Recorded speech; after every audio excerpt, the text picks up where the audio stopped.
where Joseph comes over to the USA from Germany in 1867. 3 years later, he becomes a priest and has his own church within a few months. And he gets to buy the house next door, of course, to support 12 orphans. And do we all know about the orphans at this point? Possibly a repopulation tactic that was going on in the 1800s. It's very interesting. Was it only 12 orphans? Or was this one of the places that they would send the orphans through to get them into society? Because who would ever question Joseph the priest from the 1800s? You know, the guy that just randomly shows up from Germany, has all the money ready to buy houses somehow, to support orphans. It all checks out, of course.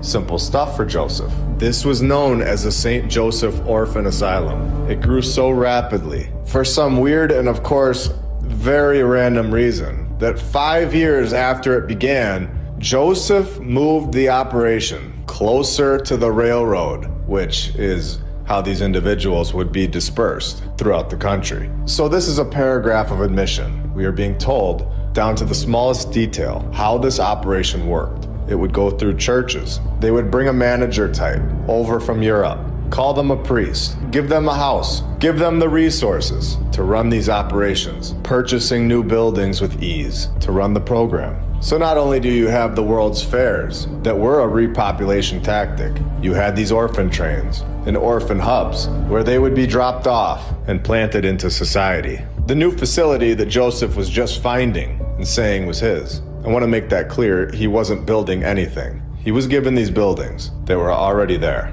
from the previous civilization. So the new building gave the orphans a training in the trades. So this Joseph guy was obviously sent with a purpose, to repopulate and teach to a brand new society, one that didn't have any skills. This right here is how you reset a society's technology level.